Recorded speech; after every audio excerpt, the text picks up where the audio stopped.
I just wish that I knew these two things before I bought my fermented yeast protein. I mean, this is definitely cheaper than whey protein, especially in the ongoing price hike with whey protein. But the thing is that there are two little caveats when it comes to fermented yeast protein. And let's keep the brand aside. I'm not talking about this particular brand, but with the fermented yeast protein space in general.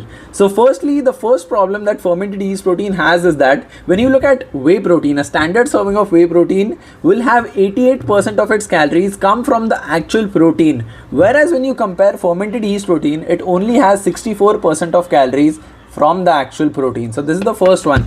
The second thing is that you might have heard a lot these days about the leucine threshold that needs to be crossed in order to kickstart muscle protein synthesis.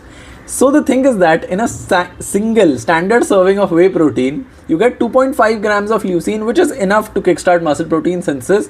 But when you compare that with fermented yeast protein, it drops down to 2 to 2.3 grams in a single serving. So you might actually have to take 1.5 or even 2 servings.